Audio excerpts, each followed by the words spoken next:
বাংলাদেশ জাতীয়তাবাদী মহিলা দলের ৪৭তম প্রতিষ্ঠাবার্ষিকী উপলক্ষে নাটোরে আলোচনা সভা অনুষ্ঠিত হয়েছে। মঙ্গলবার দুপুরে শহরের আলাইপুরে জেলা বিএনপির কার্যালয়ে এ অনুষ্ঠান আয়োজন করা হয়। সভায় প্রধান অতিথির বক্তব্যে বিএনপির কেন্দ্রীয় নির্বাহী কমিটির সদস্য অ্যাডভোকেট রুহুল কুদ্দুস তালুকদার দুলু বলেন, বাংলাদেশের অর্ধেক জনগোষ্ঠী মহিলা, একমাত্র তারাই পারে দেশের ক্ষমতার পরিবর্তন ঘটাতে। আমি বিশ্বাস করি দেশের অধিকাংশ মহিলা ধানের শীষকে ভালোবাসে।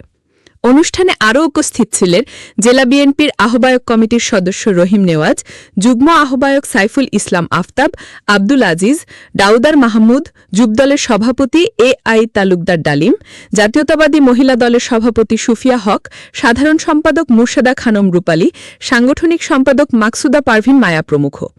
আলোচনা সভায় বক্তারা মহিলা দলের ভূমিকা, ত্যাগ ও অবদান তুলে ধরেন এবং গণতন্ত্র পুনরুদ্ধারে সকলে ঐক্যবদ্ধভাবে কাজ করার আহ্বান জানান।